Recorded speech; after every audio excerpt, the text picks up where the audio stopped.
자, 오늘 공부할 주제, 세례인가 침례인가? 침례가 맞습니까? 세례가 맞습니까? 참 이 문제는 이 기독교 역사 가운데서 아주 많은 논쟁이 되어왔던 것이 사실입니다. 뜨거운 감자였습니다. 용어의 문제뿐만 아니라 이것을 실행하는 방법에 있어서 또 교리적인 그 내용에 있어서도 아주 매우 중요한 논쟁거리가 되었습니다. 근데 논쟁할 필요가 없는 것인데 말이죠. 성경에 보면 답이 나와 있습니다. 자, 이 문제로 인해서 수천만의 그러한 기독교인들이, 침례교인들이 그렇게 죽임을 당했어요. 다시 침례를 받았다는 이유로 제침례교도라고 불리면서 그렇게 죽임을 당한 것이죠. 누구에 의해서요? 자칭 기독교인이라고 하는 로마 카톨릭에 의해서 그렇게 죽임을 당한 것이죠. 큰 쟁점이었던 것입니다. 왜 그러면 로마 카톨릭은 그렇게 다시 침례받은 그 성경적 침례를 받은 사람들을 죽였던 것인가? 그들은 카톨릭의 세례교인이었기 때문에 그렇죠. 어려서 유아 세례를 받았는데 나중에 커서 양심에 선한 응답으로 침례를 받았는데 성경적으로 받았는데 그 받는 것 자체가 자신들의 그 교회를 거룩한 교회를 무시하는 것이고 그것이 곧 자기들의 세력을 키우는데 그 교세 확장하는데 무척 이제 걸림이 되는 것이기 때문에 죽임을 그렇게 했던 것입니다. 죽였던 것이죠. 자, 그러나 거기에서 잘못된 것을 알고 나오고 했던 그런 것이 개혁이 있었던 것입니다. 그런 사람들이 있었고 목숨을 걸고 그리고 마틴 루터도 그렇게 종교 개혁을 했잖아요. 프로테스탄트가 뭡니까? 그런 카톨릭의 한거에서 나온 그런 사람들을 개신교도다, 개혁한 그런 신도들이다 이렇게 해서 개신교라고 부르는 것인데 그럼에도 오늘날 개신교인들은 어떻게 하고 있습니까? 뭐가 그렇게 그게 중요한 것이냐? 예수님 믿고 구원받으면 되지 물이야 뿌리면 어떻고 잠그면 어떠냐? 아기에게 주면 어떻고 안 주면 어떠냐? 그런 식으로 얘기하죠. 서로 다른 교리가 뭐 중요하냐? 그 문제로 무슨 목숨까지 버리고 그러냐? 자, 이것이 실제로 오늘날의 현실입니다. 전에 저희가 침례교회 제가 가서 강대상을 무료로 준다고 해서 예전에 갔다 진주까지 가서 침례교회라고 해서 또 우리 성경을 선물까지 해주면서 그렇게 하려고 했었는데 그분이 하는 말이 이단 같다고 막 얘기하면서 우리 침례 성경적 침례를 얘기하게 됐는데 자기는 침례에 대해서 그렇게까지 의미를 두지 않는다고. 차라리 제가 침례교회가 아니라 성경 침례교회 목사가 아니라 감리교회나 어떤 다른 장로교회 목사였으면은 강대상을 그냥 아무 말도 안 하고 줄 텐데 안 되겠다고 그런 식으로 말하는 것을 보고 참 침례교 목사가 침례에 대해서 의미를 두지 않고 오히려 세례를 주는 그러한 목사들에게 오히려 우호적이고 그렇다는 것을 보고 정말 놀라지 않을 수가 없었습니다. 자, 오늘날의 이게 현실이에요.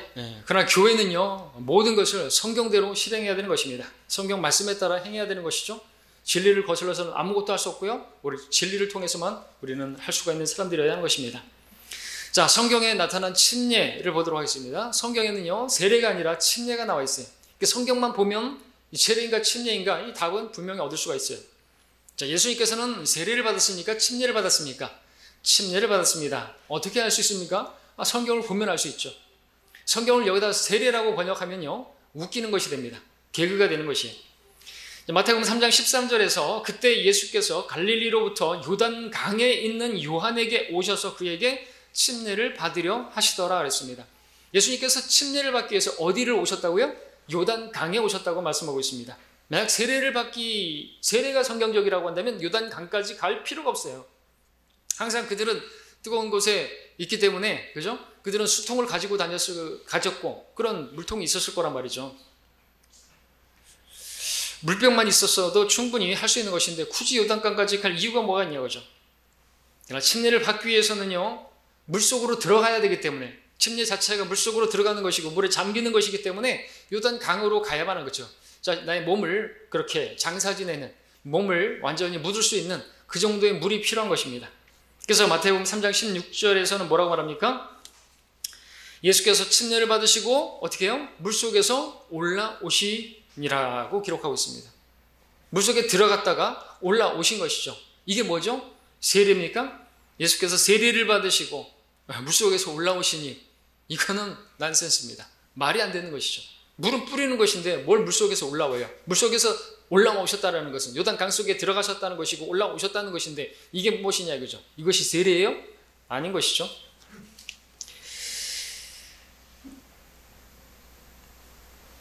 자, 그리고 빌립에게 침례를 받은 에디오피아 넷이 침례를 받을 때 어떻게 했습니까? 물속으로 내려갔다고 성경에 기록하고 있습니다. 사도행전 8장 38절에서 그리고 나서 그가 마차를 세우라고 명한 다음 빌립과 넷이가 둘 다 물로 내려가서 빌립이 그에게 침례를 주니라 고 했습니다. 세례가 맞고 세례를 받으려고 한다면 굳이 그 물까지 내려갈 필요가 없는 것이죠.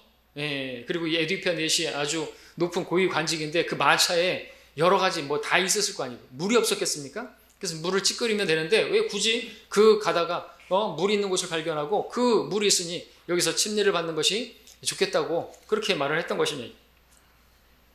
세례가 맞다고 한다면 굳이 물속에 내려갈 필요가 없는 것입니다. 자, 침례를 받으려고 한다면 많은 물이 필요한 것입니다. 많은 물이 필요하죠. 그래서 요한복음 3장 23절에 보니까 침례인 요한이 침례를 주는데 기록하고 있습니다. 요한도 설림 근처 에논에서 침례를 주고 있었으니 이는 거기에 물이 많기 때문이라. 그리하여 사람들이 와서 침례를 받더라. 자, 이 구절 같은 경우는 너무나 명백하죠. 자, 요한이 살림 근처, 개역성경에는 살렘이라고 했는데 살렘이 아니고 살림입니다. 살림 근처 에논에서 침례를 주고 있었다 그랬는데 이유가 뭐예요? 거기 물이 많기 때문이요. 그래서 거기서 침례를 받았다. 개역성경으로 읽으면 어떻게 되는지 아세요? 요한도 살렘 가까운 에논에서 세례를 주니 거기에 물들이 많음이라 사람들이 와서 세례를 받더라. 이거는 말이 안 되는 거예요. 세례는 물이 많을 필요가 전혀 없어요. 물 한 병이면 충분히 여러 사람들, 많은 사람들을 이만한 물통이면 수십 명에게도 줄 수 있는 것인데 뭐 달라고 거기까지 간 것입니까? 자, 세례를 받으려면 누군가가 한 조금의 그러한 물을 떠오면 되는 것이지 물이 그렇게 많을 필요가 없는 것입니다. 자, 그리고 이스라엘 백성들 어떻습니까? 이집트를 떠날 때 그들이 홍해를 건너게 됐는데 그들이 이제 유월절 어린 양의 피로 그들이 이제 구원받은 것으로 우리가 적용할 수 있고 그리고 곧장 그들이 했던 것은 침례를 받은 것입니다. 홍해를 지나간 것은 그들이 침례를 받은 것이죠. 성경은 그것을 고린도전서 10장 2절에서 모세에게 침례를 받았다고 말하고 있습니다. 모두 구름과 바다 속에서 모세에게 침례를 받았고 이것도 세례를 받았고 그러면 말이 안 되는 거잖아요. 물벽이 생겼습니다. 거기를 들어갔습니다. 양쪽으로 물이 쫙 있고 그 위에는 구름도 물이잖아요. 그러니까 완전히 물속에 그들은 들어갔다가 나온 것이에요. 이게 모세의 침례라는 거죠. 모세의 세례라고 하면은 이것도 개그가 되는 것입니다. 그래서 성경을 보게 되면 세례인지 침례인지를 분명하게 알 수가 있습니다. 자, 침례에는 성경에서 물 침례가 있고요. 그 다음에 성령 침례가 있고 그 다음에는 또 이 성령 침례와 함께 나오고 있는 불 침례가 이렇게 크게 세 가지로 나옵니다. 7으로 또 나오지만 세 가지로 말할 수 있습니다. 자, 불 침례, 성령 침례, 물 침례.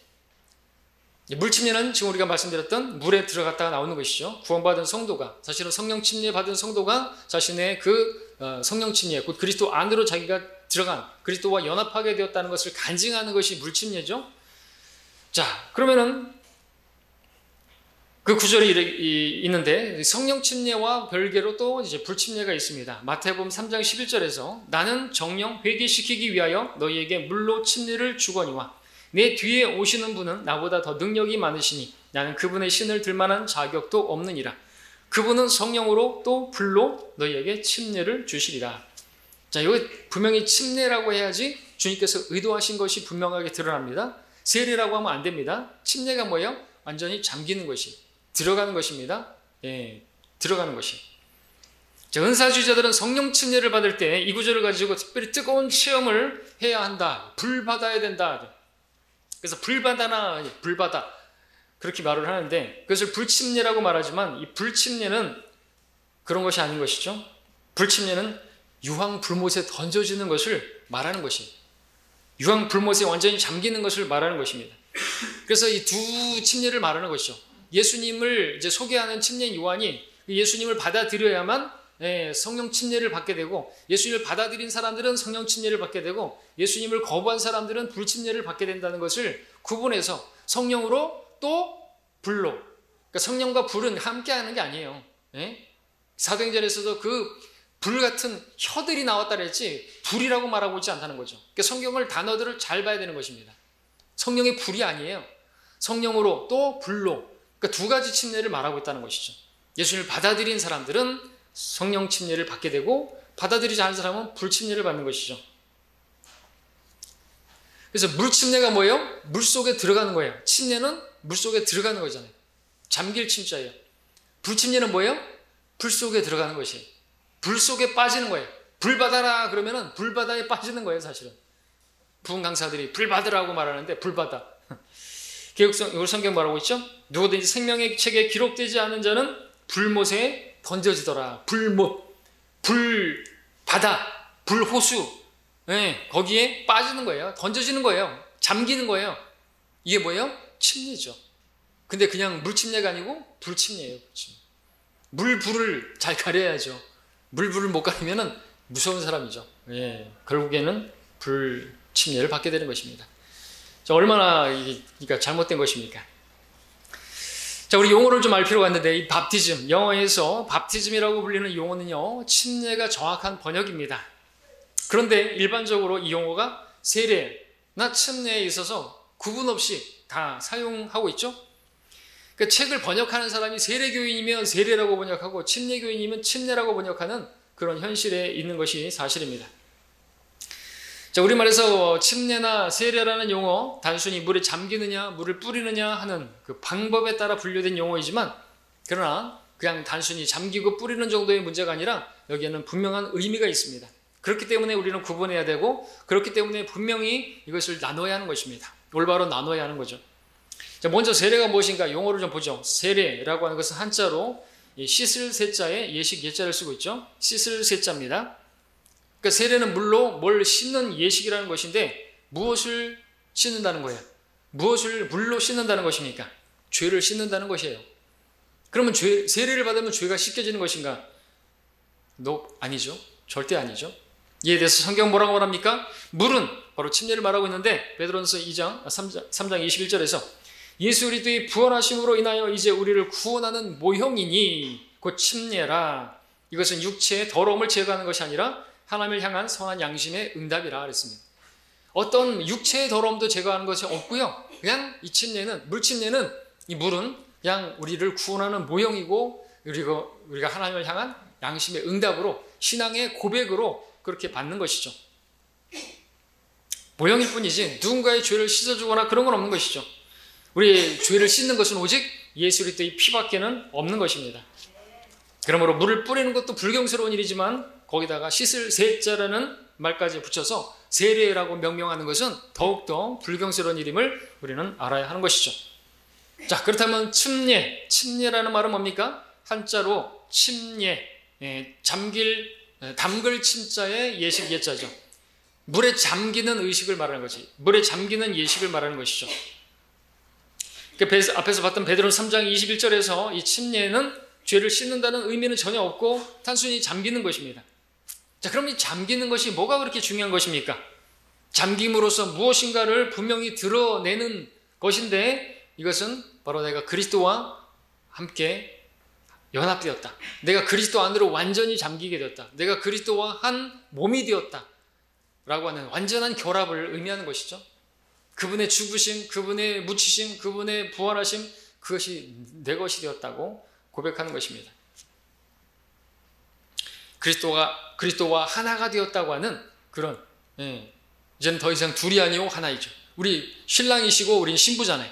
신랑과 신부는 더 이상 둘이 아니고 하나이죠. 하나님께서 합치신 것은 사람이 나눌 수가 없다 했습니다. 그래서 우리가 침례를 받는 것은요, 그렇게 주님과 하나 되었다는, 주님과 혼인했다고 하는 그것에 대한 간증이에요. 그렇기 때문에 이 침례를 무엇으로도 비유하느냐 하면 이 침례는 결혼 반지다 이렇게 말하기도 합니다. 그러니까 결혼한 사람은 결혼 반지를 끼죠. 결혼한 사람은 반지를 낍니다. 근데 뭐 반지를 끼지 않았다고 해가지고 결혼하지 않았다고 말하지는 못하죠. 또 결혼 반지가 없다고 해서 뭐 결혼한 것이 뭐 취소되거나 그런 건 아닙니다.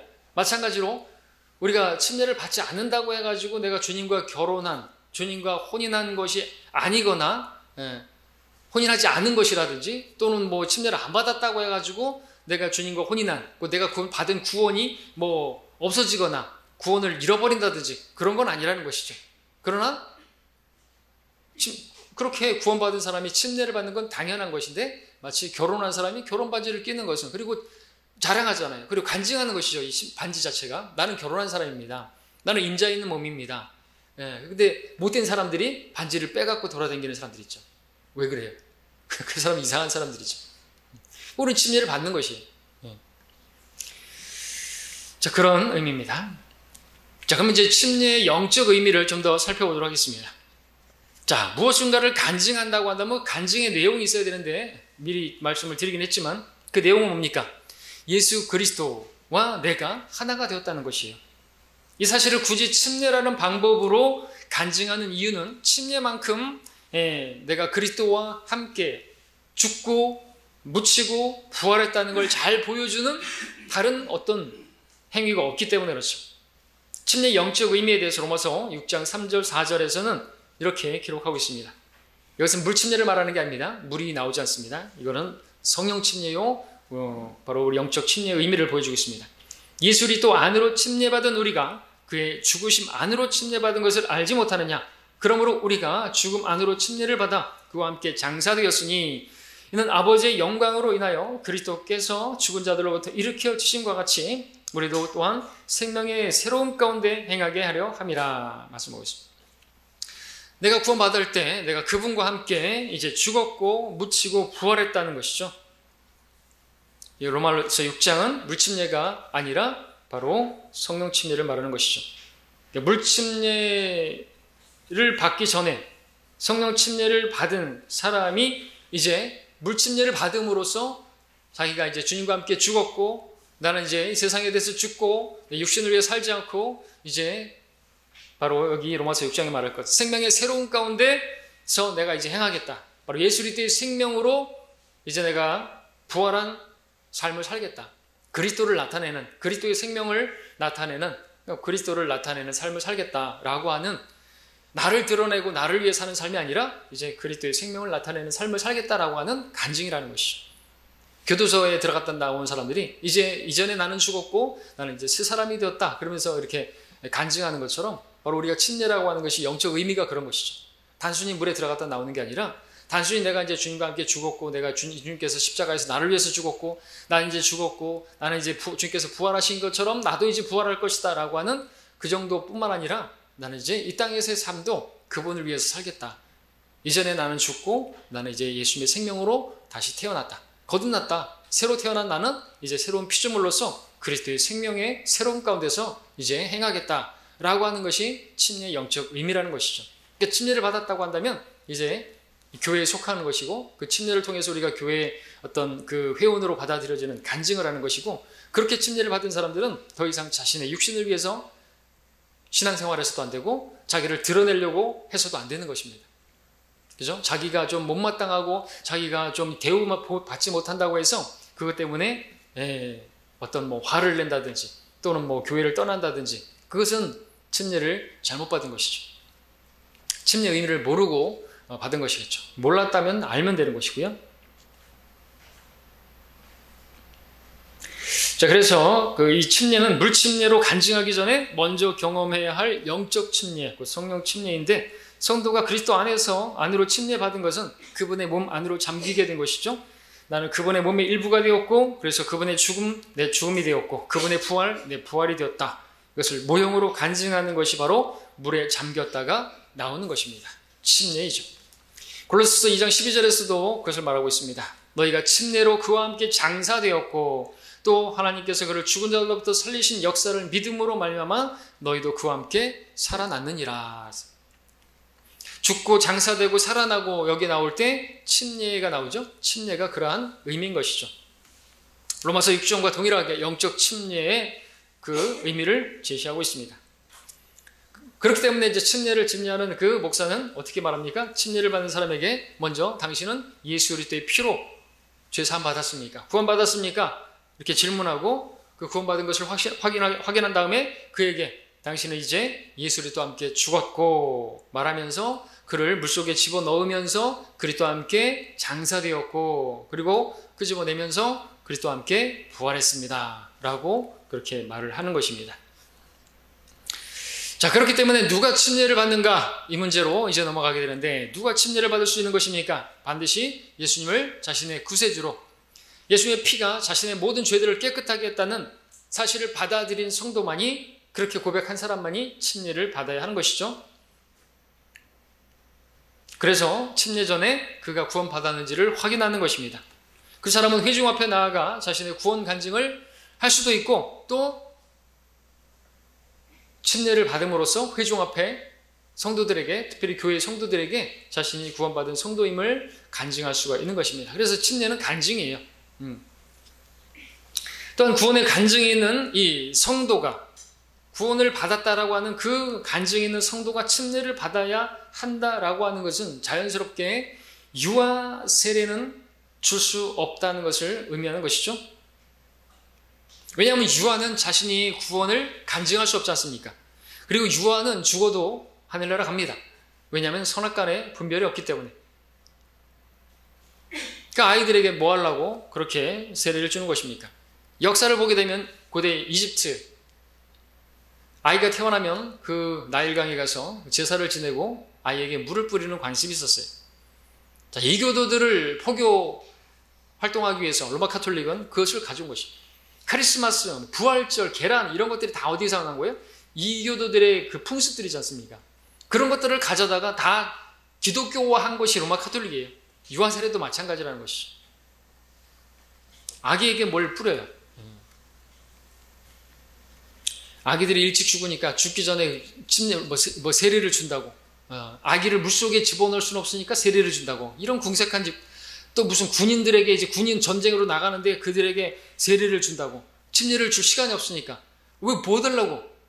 아, 세례를 받으면 그 죄가 씻어지고 군대에서 전쟁에서 죽더라도 그들은 하늘나라 가는 거예요? 아, 병상에 있는 중환자에게 어떻게 침례를 주느냐고. 그러니까 약식으로 세례를 주는 거라고. 아, 뭐 들라고 굳이 그 병상에서 죽어가는 사람에게 굳이 그렇게 세례를 주려고 그래요? 세례에 어떤 의미를 두는 거죠? 씻는 것이. 죄를 씻는 것이. 그러니까 죽기 전에 세례 받으면 구원받는 거라고 그렇게 믿으니까 굳이 우리는 그런 사람들에게 침례 안 줘요. 왜? 침례라고 하는 건 이제 내 주님과 함께 살겠다라고 하는 그런 것인데 전쟁 가서 죽을 거 알면서 뭐 달라고 그것 때문에 죽으면 지옥 가면 안 되니까 세례를 주는 것이. 세례가 죄를 씻는다는 그런 믿음을 가지고 있기 때문에 굳이 그렇게 세례를 주려고 하는 것이죠. 그러니까 뭐 세례를 받을 수 없는 형편에 있는 어떤 사람들을 위해서 약식으로 세례를 주는 것이다. 그러니까 굳이 침례를 고수할 필요가 있느냐 하면서 세례도 인정해라. 이게 로마 카톨릭이 웨스트민스터 그 공회에서 인정을 해버린 거예요. 그때 지그들이 공회를 하고 그 공회에서 거룩한 공회를 믿사오며 그러면서 로마 카톨릭에서 인정한 건 받아들여야 되는 것이. 안 그러면 죽는 것입니다. 자, 유아세례 받으면 안 되는 거죠. 유아세례는 필요가 없는 것입니다. 그래서 이교도들에게서 온 것이고 그렇습니다. 마지막으로 로마 카톨릭과 침례교도 보겠습니다. 로마 카톨릭과 침례교도. 자, 유아세례에 대해서 우리가 간과하면 안 될 것은 유아세례가 구원의 수단으로 그 명목하에 로마 카톨릭이 자신들의 교세를 확장시키기 위해서 사용했다는 것입니다. 자, 세례를 받으면 그 교회의 회원이 되죠. 장로교회에서 세례 받으면 장로교회의 그 회원이 되는 것입니다. 지금 로마 카톨릭에서 나왔다고 하는 개신교회 장로교회도 마찬가지예요. 세례를 아이에게 유아 세례를 주면서 이제 얘는 평생 이제 그 교인이 되는 것이죠. 지금도 또 다른 그 성인에게 세례를 주면서도 마찬가지죠. 이 교회의 어떤 이제 치리와 이 교회의 모든 권위와 이 모든 것들을 다 인정하는가 뭐 이런 그 학습을 하잖아요. 이 교회를 인정하고 이 교회의 어떤 치리와 이런 것들에 대해서 다 받아들이겠습니까? 하고 완전히 교회에 이제는 종이 되는 것이에요. 교인으로 만들기 위해서 세례를 주는 것이지 다른 게 아니죠. 자, 로마 카톨릭 교회의 세례를 받으면 카톨릭 교인이 되는 것이죠. 이때 교세를 효과적으로 넓힐 수 있는 방법이 바로 어릴 때 유아 세례를 줘버리는 것입니다. 그러면 그는 원하든 원치 않든 그는 평생 카톨릭 교인으로 살게 되고 이렇게 반복하게 되면 로마 카톨릭은 그 사회를, 그 국가를 완전히 손에 넣을 수가 있는 것이죠. 자, 그런데 이것을 반대하는 사람들이 바로 있었으니 바로 제7의 교도들인 것입니다. 그들은 어릴 때 세례를 받았어요. 유아 세례를 받았어요. 또는 유아 세례 아니라 또 어릴 때 세례를 받기도 했어요. 근데 자기도 모르는 상태에서 세례를 받았다가 성경을 보니까 예수님의 피가 죄를 씻는 것이구나 올바르게 알고 나니까, 세례가 비성경적인 것을 알고 나니까 양심의 응답으로 침례를 받은 것이죠. 선한 양심의 응답으로 하나님께 그렇게 자기가 예수님의 피로 구원받고 난 예수님의 그 십자가를 통해서 내가 죄 사함 받았다라고 하는 걸 간증했단 말이죠. 자, 그렇게 되니까 로마 카톨릭의 입장에서 보니까 이거는 아주 괘씸한 거거든요. 어머니를 버린 거예요. 어머니를. 자기를 낳아준, 뭘로 낳았어요? 세례로 낳았어요? 자기를 낳아준 어머니를 버렸다라고 하니까 이제 마녀사냥한 것이 이단이다 그러고, 우리 다른 게 아니에요. 자기들이 인정을 못 받는 거예요. 자기들을 지금 도전하는 것이잖아요. 우리가 준 세례를 거부해? 이 거룩한 어머니 교회를 지금 너희들이 부정하는 것이야? 견딜 수가 없는 것이죠. 그래서 박해하고 죽이고 고문하고 그랬던 것이고, 그렇게 죽어간 사람들이 수천만에서 1억이 넘어간다니까요. 그런데 그들의 죽음을 다 헛되이 만들어버리고 그들을 여전히 세례를 주고 유아 세례를 주고, 그것은 정신 못 차리는 것입니다. 그들라면 뭐 들라고 카톨릭에서 나온 것이? 거기가 큰 집이에요? 그럼 큰 집으로 가지. 자, 그렇게 해서 그러나 그들은 믿음의 순수성을 지키기 위해서 죽음을 불사하고 침례를 받았던 것이죠. 몰래 믿을 수도 있었지만, 비밀 신자로 그렇게 침례받고 그렇게 할 수도 있었겠지만, 그리스도를 위해서 담대하게 그들은 생명의 면류관, 순교자의 면류관을 받기 위해서, 주께서 사랑하시는 자들에게 예비하신 그 생명의 면류관을 받기 위해서 죽음을 내놓은 것이죠. 이렇게까지 했던 것입니다. 오늘날 국가가 하라는 대로 비대면 예배하라니까 비대면 예배하고, 목사라는 자들이 먼저 아주 거대한 교회들이 그렇게 잘도 그렇게 순종하고 있죠. 모이는 일을 쉽게 저버리지 말라고 하는 말씀을 지하철에서 가득가득 콩나물 시루처럼 막 싣고 다니고 백화점에서 쇼핑하고 막 그러는데 왜 교회에서 그렇게 하는 것이에요? 방역수칙 다 하고 나서 그렇게 예배를 하면 되는 것이죠. 자, 이런 사람들에 비하면 진짜 오늘날 너무나 미지근한, 차지도 않고 덥지도 않고 믿는 건지 안 믿는 건지도 모르는 그런 개신교인들이 너무나 많은 것입니다. 주님께서 토해내고 싶은 정도의 말이죠. 자, 결론적으로 그러므로 세례냐 침례자 하는 이 문제는 카톨릭이냐 그리스도인이냐 하는 문제만큼이나 이건 심각한 문제인 것입니다. 개인적으로 어떤 사람이 카톨릭을 반대한다 할지라도 여전히 세례를, 또 유아 세례를 행하고 있고 인정하고 있다고 한다면 그는 그냥 카톨릭 교인이나 마찬가지죠. 친카톨릭 교인인 것입니다. 자, 이러한 점에서 오늘날 한국교회 대부분은 친카톨릭 교회인 것입니다. 이런 때에 비지율례와 타협하지 않고 성경적 믿음을 실행하고자 하는 성도가 있다면 그는 세례와 침례 이 문제에 있어서 분명히 입장을 취해야 될 것입니다. 단지 물에 잠길 뿐만 아니라 침례의 본 의미를 깨닫고 주님과 연합한 성도로서 이제 주를 위해서 살아야 할 것입니다. 모두가 점점 카톨릭화 되어가는 이 마지막 시대에 성경적 실행으로 자신의 믿음의 정체성을 분명히 하고 주님을 향한 아름다운 신앙 간증을 남길 수가 있어야 할 것입니다. 여기까지 마치겠습니다.